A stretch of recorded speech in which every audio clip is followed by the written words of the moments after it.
के पास नंबर है मोदी जी का? है क्या नंबर? बताइए मुझे, मैं मिलाता हूँ अभी। ये कराएंगी बात, मिलाइए लीजिए, मिलाइए ना।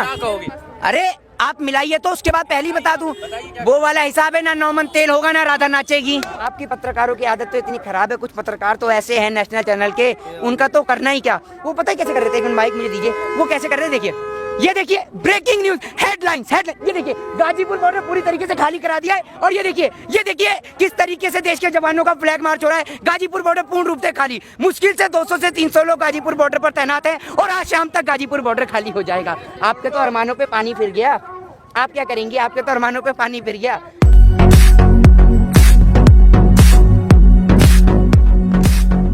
किसान जो है वो शांतिपूर्वक कार्य करना चाहता है। देश का किसान किसी भी सरकारी संपत्ति को बिना हानि पहुंचाए अपनी बात देश की सरकार तक पहुंचाना चाहता है। लेकिन जब देश की सरकार इनकी बात को नहीं सुन रही है, नहीं मान रही है, तो देश का किसान क्या करे मजबूरी में। आप ये देखिए 65-66 दिन हो गए हैं यहाँ पर देश के किसान को बैठे हुए, लेकिन देश की सरकार मानने को तैयार नहीं है। एक बिल अगर वापसी हो जाएगा तो सरकार का ऐसा क्या घिस जाएगा जो देश की सरकार मानने को तैयार नहीं है। आप मुझे एक बात बताइए ना, क्या चला जाएगा अगर एक बिल वापसी हो जाएगा? तो हो क्या जाएगा मुझे ये बताइए।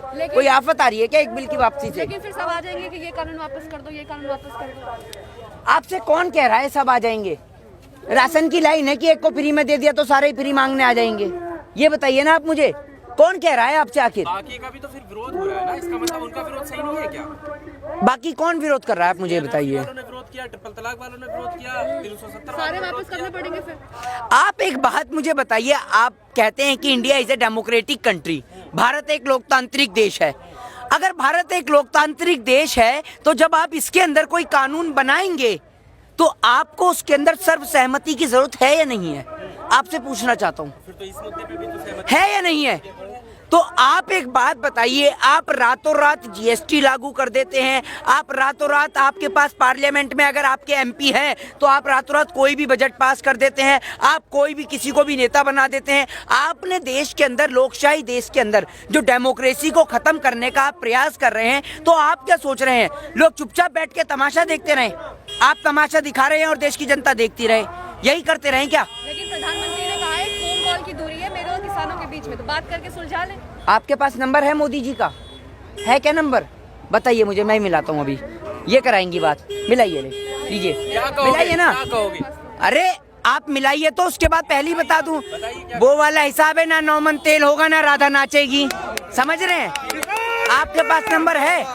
नहीं, नंबर ठीक है, नंबर अगर आपके पास होगा तो क्या बात करेंगे? ये भी यार मोदी जी कलाकार आदमी है, ठीक है। आप मोदी जी से जाकर अब तक ये पूछो, आप तो नोटबंदी से काला धन लेके आ रहे थे, वो आया? अब तक नहीं आया है। आपका नीरव मोदी पैदल भी नहीं आया अभी तक। तो आप ये समझ लो, अगर पैदल चलते ना अब तक तो भी पहुंच जाते इंग्लैंड से, लेकिन वो अब तक नहीं पहुंचा है। तो आप देश की जनता को जो बरगलाने का काम कर रहे हैं ना, और दूसरी बात, जो देश के अंदर जो हिंसा घटित हुई है 26 जनवरी देश के 72वें गणतंत्र दिवस के अवसर पर, वो बहुत ही शर्मसार घटना है देश के लिए, देश की आन बान शान के लिए बहुत शर्मसार ये घटना है। और इस घटना का जिम्मेदार देश के किसान नहीं, इस घटना का जिम्मेदार है देश की सरकार।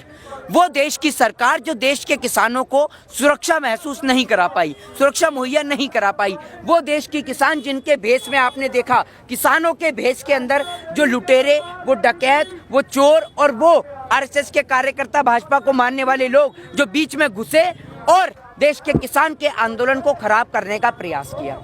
अभी आपने देखा कि किस तरीके से किसान को रोकने के लिए कीलें लगाई जा रही हैं।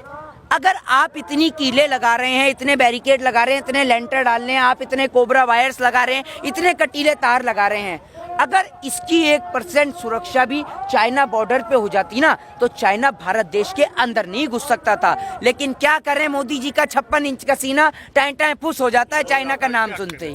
समझ रहे हैं? वो सिर्फ नाम का 56 इंच का सीना है। और आप देश के प्रधानमंत्री महोदय, आप एक बात मुझे बताइए, आप देश की जनता को कभी आप परेशान करने का प्रयास करते हैं, देश के युवाओं को परेशान करने का प्रयास करते हैं। पॉलिटिकल लीडर्स का काम है राजनीति करना, लेकिन आप इस राजनीति के अंदर देश के किसान को शामिल नहीं कर सकते। ये बात आपको समझनी होगी। और सभी को पता है कि बजट के तौर पर किसकी गोद भराई का कार्यक्रम किया गया है, सभी को पता है। और पूरे आप ये देख लीजिए 70 साल के इतिहास में एक बार, अब की बार मुरली मनोहर जोशी के लिए एक काम बढ़िया हो गया कि 75 साल का आदमी टैक्स नहीं देगा, पहली बार उसके लिए कुछ हुआ है, समझ रहे हैं आप, वरना वो तो बेचारा बैठा हुआ ही था घर के अंदर। तो ये देश की सरकार है, जब देश के अंदर कुछ बचा ही नहीं है तो बजट काहे का आ रहा है? किडनी बिकने का भी बजट आ रहा है क्या? उसमें लिखा हुआ है क्या कि देश के लोगों की किडनी भी बिकेंगी?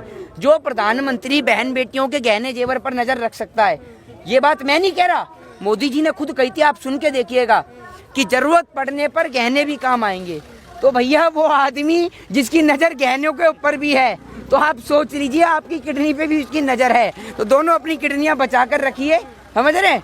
तो इसीलिए भैया देश बच सकता है। आपने ऐसे लोगों के हाथ में देश दे दिया है जो जिसकी मांग भर के आए उसकी मांग नहीं पूरी कर पाए, तो आपकी और हमारी कहाँ से करेंगे, समझ रहे हैं? 6 तारीख को फिर से बंद करने का आह्वान किया है, क्या लगता है कितना असर पड़ेगा? देखिए, मैं तो चाहता हूँ कि 6 तारीख आए ना, 6 तारीख से पहले ही देश का किसान वापस अपने घर की ओर रवाना हो ले, देश की सरकार इस बिल वापसी कर ले, क्योंकि मेरे देश का नुकसान मेरा नुकसान है।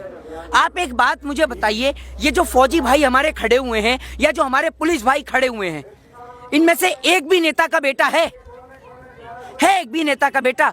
एक भी नेता का बेटा नहीं है। सारे के सारे नेताओं के बच्चे ऐश कर रहे हैं। किसी नेता का बेटा क्लब में जाता है तो किसी का बार में जाता है, और कोई नेता तो खुद ही डांस करते हुए पकड़े जाते हैं। तो ये है नेताओं की हालत, आप ये समझ लीजिए।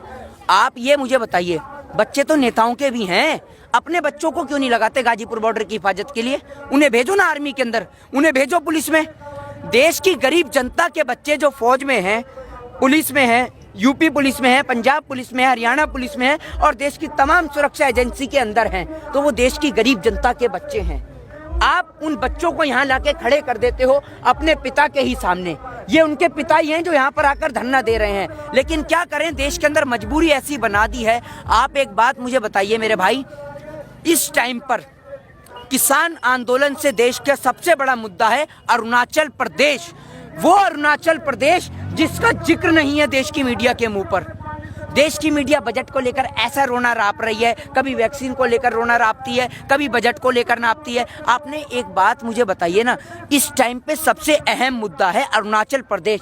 वो इसलिए है क्योंकि ये देश किसी के बाप दादा की जागीर नहीं, ये देश आपका और हमारा है, और हमारे देश के अंदर कोई भी घुसेगा तो हमें आपत्ति है, क्योंकि आप लोगों ने भले ही, ये भाजपा आरएसएस के वो लोग हैं कि जब सारा देश अंग्रेजों से लड़ाई लड़ रहा था, ये सारे के सारे रानी विक्टोरिया को सलाम ठोकने में लग रहे थे, अंग्रेजों को सलाम ठोकने में लग रहे थे। तो इसलिए इन्हें कोई फर्क नहीं पड़ता हूं, लेकिन हमें फर्क पड़ता है, क्योंकि इस देश की माओ ने अपने बेटों को अपने दिल पे पत्थर रखकर सरहद की हिफाजत करने के लिए भेजा है। इसलिए नहीं भेजा कि अरुणाचल प्रदेश के अंदर चाइना हमारी जमीन को कैप्चर करे और हम चुपचाप बैठकर देखते रहें। प्रधानमंत्री से न घर संभला न देश संभला। आप इस्तीफा दे दीजिए मोदी जी।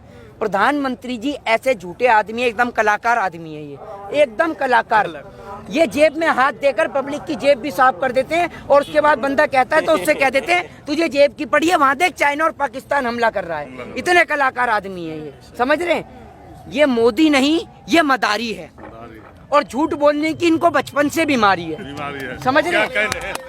आप ये समझिए कि एक सतयुग में जाना जाता था राजा हरिश्चंद्र को सच बोलने के लिए, हमारी आने वाली जनरेशन जानेगी झूठ बोलने के लिए नरेंद्र मोदी जी को, समझ रहे हैं? और आज आप ये देखिए, नरेंद्र मोदी जी इतना झूठ बोलते हैं कि वो खुद ही उनको समझ में नहीं आता। आप ये देखिए, मोदी जी कहते हैं मैं सड़क से निकला, मैंने नाली में गैस बनती हुई देखी, और जैसे ही मैंने नाली में गैस बनती हुई देखी, मैंने वहीं पाइप लगा दिया और वहीं चाय बनानी शुरू कर दी। आप ये सोचिए, जब नाली से गैस आ रही है तब सिलेंडर के दाम बढ़ रहे हैं। अब सोचिए, जब सीएनजी आएगी, कंपोस्ट नेचुरल गैस आएगी, तो आप सोच लीजिए सीएनजी कहाँ जाएगी, सिलेंडर के दाम कहाँ जाएंगे। आप ये सोच लीजिए, वो आदमी जो नाली से गैस बना रहा है, अबे भैया जब तू नाली से ही गैस बनवा रहा है तो सिलेंडर क्यों भेज रहा है? नालियां तो हर गली मोहल्ले में बह रही हैं, उनमें पाइप फिट क्यों नहीं कराता? अपने पीएम कार्यालय में नाली की लाइन फिट करवा ले, समझ रहे हो ना? और दूसरी बात, वो प्रधानमंत्री जी जो अपनी माँ को ही नहीं रख रहे अपने साथ में, वो अपनी बूढ़ी माँ को राजनीतिक वोट के खातिर लाइन में लगा देते हैं, तो आपके लिए और हमारे लिए कहाँ से करेंगे? तो आप लोग तो अपना भी ख्याल रखिए। देखा ना 2 दिन पहले की घटना, समझ रहे हैं ना आप? और आपकी पत्रकारों की आदत तो इतनी खराब है, कुछ पत्रकार तो ऐसे हैं नेशनल चैनल के, उनका तो करना ही क्या। वो पता है कैसे कर रहे थे? एक मिनट माइक मुझे दीजिए। वो कैसे कर रहे थे देखिए, ये देखिए ब्रेकिंग न्यूज, हेडलाइंस। ये देखिए गाजीपुर बॉर्डर पूरी तरीके से खाली करा दिया है। और ये देखिए किस तरीके से देश के जवानों का फ्लैग मार्च हो रहा है। गाजीपुर बॉर्डर पूर्ण रूप से खाली, मुश्किल से 200 से 300 लोग गाजीपुर बॉर्डर पर तैनात हैं और आज शाम तक गाजीपुर बॉर्डर खाली हो जाएगा। आपके तो अरमानों पे पानी फिर गया, आप क्या करेंगे? आपके तो अरमानों पे पानी फिर गया। और आपके जो कुछ पत्रकार साथी हैं, आप ये देखिए मोदी जी के जो पक्ष में नहीं दिखाता, या तो आप सरकार की दलाली को स्वीकार करिए और अगर आप अस्वीकार करेंगे तो आपको जेल में डाल दिया जाएगा। हमारे पास आज ही कॉल आती है, आज ही बता रहा हूँ मैं आपको, आज मेरे पास कॉल आती है। कॉल आने के बाद मेरे से बोला जाता है मोहित शर्मा। मैंने कहा यस मैं मोहित शर्मा बोल रहा हूँ। वो बोलते हैं, फिर उसके बाद मैं उनको वो कॉल कट कर देते हैं। मैंने कॉल करता हूँ तो वो बोलते हैं कि मैं CBI से बोल रहा हूँ, आपका फ़ोन सर्विलांस पे लगा दीजिए। लगाइए, किसने मना करा है? और बल्कि आप उन लोगों को पकड़िए जो हमें थ्रेड कॉल्स देते हैं, जो हमें गालियां देते हैं और जो हमें जान से मारने की धमकी देते हैं। अगर आपने हमारा फोन सर्विलांस पे लगाया है तो उन लोगों को भी तो पकड़ने की जिम्मेदारी आपकी है। और अगर कल को हमें कुछ होता है तो उसका जिम्मेदार नरेंद्र मोदी और सरकार होगी, क्योंकि पूरा देश जानता है कि हम नरेंद्र मोदी और उसकी नीतियों के खिलाफ बोलते हैं और बोलते रहेंगे। हम लोग चुप रहने वाले नहीं है कि आप सोच रहे हैं कि CBI के जरिए, ED के जरिए या CID के जरिए हमें डरा देंगे। तो डरने वाले आपके वो लोग हैं जो सावरकर की तरह माफीनामा लिख देते थे। हम माफीनामा लिखने वाले लोग नहीं हैं, हम भगत सिंह को मानने वाले लोग हैं जो हम इस देश के खातिर कुर्बान होना जानते हैं। और अगर ये सीना भारत माँ के काम आया तो हमारे लिए सौभाग्य की बात है। हम डरने वाले लोग नहीं है कि आप समझ रहे हैं हम माफीनामा लिख देंगे और सरकार के आगे नतमस्तक हो जाएंगे। हम उन लोगों में से नहीं है। अगर सरकार कोई गलत नीति बनाएगी तो उसका विरोध किया जाएगा। जय हिंद, जय भारत।